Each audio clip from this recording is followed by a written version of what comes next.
On this special occasion, I have the honor of speaking to you about the last flight of Halifax L9561 that came down in the vicinity of Wons in October 1941. My name is Alexander Tuinhout and I am the Secretary of the Missing Airmen Memorial Foundation. We consider it highly important to keep the memory of the air war over our province alive, especially because so many airmen paid with their lives and risked their lives for our freedom. In many cases, we closely cooperate with other enthusiasts like Peter and Daria Valkenburg from Prince Edward Island, with whom the first contacts were made 3 years ago. Their research project, in which the Valkenburgs put so many efforts, focuses on uncovering the personal histories of 46 casualties mentioned on the Baden-Carlton cenotaph, including Sergeant Elmer Mutart, the captain of Halifax L9561. The idea for an information panel about Mutart's last flight, close to the Halifax actual crash site in Wons, was further elaborated during Valkenburg's short visit to Friesland in 2017. It became a reality thanks to the help of many.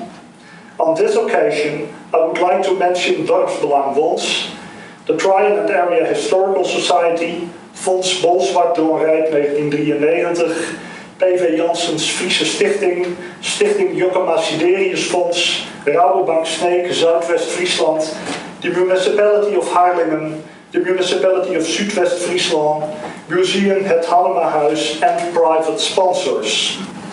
We will take a further look into the last flight of Halifax L9561, which ended so tragically in Wons 78 years ago. The story of this Halifax begins at the aerodrome of Middleton St. George, which is about 3 miles east of Darlington in the county of Durham.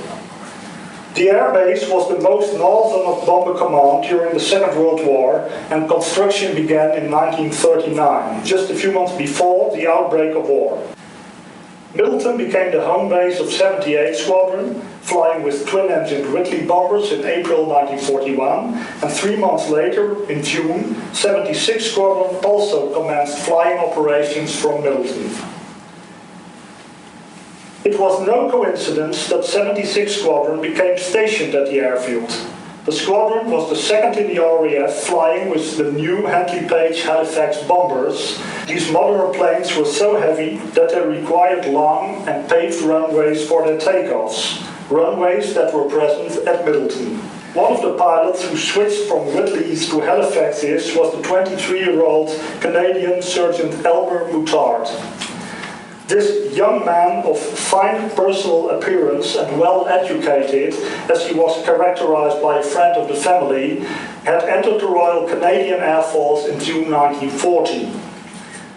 Elmer was a native of Cape Traverse, Prince Edward Island, where he was born on the 14th of March 1918. He was a real sportsman who enjoyed playing hockey and baseball. He was also a good student, gaining a bachelorship in engineering at the Acadia University when the war began. His first job was at the airport of Charlottetown, working for the Storms Construction Company in the summer of 1939, and this probably fueled his love for aviation.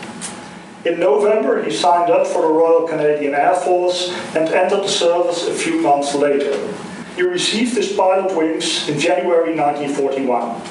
4 months later, he was assigned to 78 Squadron at Middleton St. George, and by the end of May, Mutart made his first operational flight as a co-pilot on a Whitley bomber to Cologne. After 8 sorties, Albert became a first pilot. With his crew, he flew dangerous operations against Emden, Hamburg, Hanover, Düsseldorf, and Essen. Being a skilled pilot, his superiors found him suitable to make the switch from Whitleys to Halifaxes in the autumn of 1941. His new job as a Halifax pilot also involved a switch from 78 to 76 Squadron in October that year. Sergeant Reg Alexander, an observer who had already flown 12 operations with Airmen Mutart, also switched from 78 to 76 Squadron. Alexander had volunteered for the Royal Air Force in the spring of 1939. He was born in 1919 in Finchley near London, but the family moved to Belfast, Northern Ireland, before the war. On the 12th of October 1941, both Mutart and Alexander made their first operational flight in a Halifax. Also on board of the aircraft were 6 other crew members. Sitting in the seat next to Mutart was the 21-year-old co-pilot Frank Norman Traylor, a married man from Basingstoke. He was an accountancy clerk before the war, but volunteered, like so many young men in those days, for the Royal Air Force in July 1940. Bill Hunt, the plane's first wireless operator and air gunner, had done the same in January 1940. He was born in Dublin in 1919, but lived in Mitcham, Surrey, when he entered the service.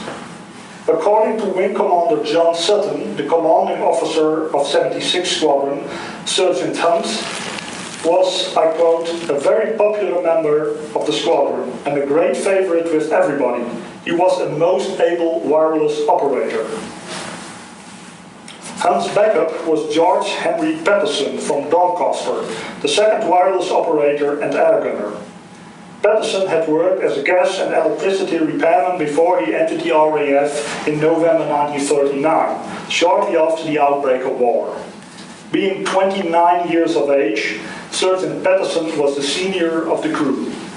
Both the flight engineers of L9561 had long careers in the Royal Air Force. Sergeant Leslie Albert Roberts from Romford, Essex, became an apprentice in 1931 at the age of 15. The second flight engineer, David Cutsell from Chatham, Kent, was also of the same age when he joined the RAF in 1935. The last man on board, Halifax L9561, was 20-year-old John William Duffield from Oxford, who manned the tail guns. Shortly after 7 o'clock, on the evening of the 12th of October, 5 76 Squadron Halifaxes set course to the east. 4 planes flew to Nuremberg and took part in an air raid against the Siemens factory. L9561 left the runway of Middleton St. George just after 7:30 and was the only plane of the squadron that flew a more northerly route to Bremen.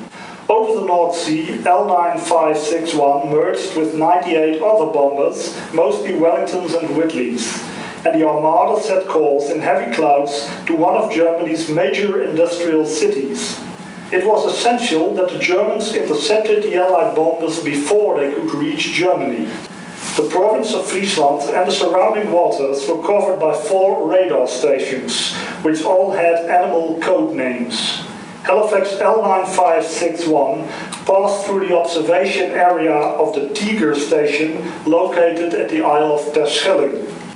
During the night of the 12th to 13th of October 1941 alone, 4 bombers were intercepted. 2 Wellingtons crashed near Blankenham and Westergeest, and a Hendon was lost over the IJsselmeer. The 4th plane was Halifax L9561, that never reached Bremen. Norman Traylor, the co-pilot, described what happened shortly after the aircraft passed the Dutch coast. I quote, "We were unfortunate enough to bump into a couple of night fighters.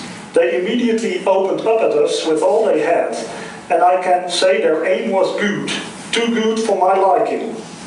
What happened during the short aerial combat is best described in the words of tail gunner John Duffield. He wrote, "We had just crossed the Dutch coast when there was a loud bang and the inner port engine caught fire. My microphone was smashed and I had a number of bits of shrapnel in my left leg, face and body. My left hand was also hit and 3 fingers had tendons cut. I realized that a fighter was right beneath us. Mutart gave orders to prepare to abandon. Shortly after this, I could hear nothing but saw parachutes opening below. As befits a good captain, Elmer Mutart stayed at the controls of the crippled Halifax. Norman Traylor said, Elmer was still at the controls when the last chap went through the hatch. He must have tried a crash landing then. The machine must have been well on fire by this time, and Elmer was either burned to death or killed when the machine blew up. He was a gallant captain, and he died that we might live. It was only his efforts that kept the disabled machine from crashing with all of us inside." At about 10:15 p.m., local people witnessed a bright red glow in the cloudy sky. The Halifax approached the village of Bons, sliding and zigzagging when bombs came down in a meadow. The plane lost a wing and eventually crashed about 100 meters past the farm of Johannes Politiek and his family. It became clear the next morning that Elmer Mutart had tragically lost his life.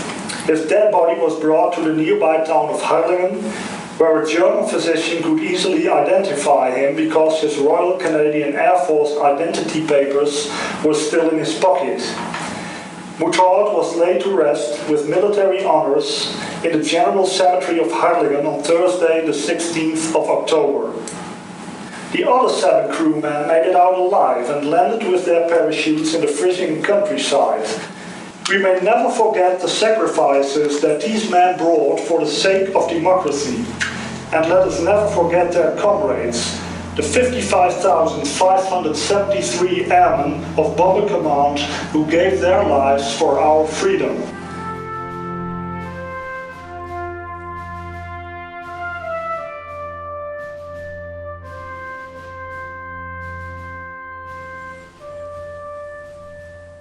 Have 1 minute of silence starting from now.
I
invite you to look.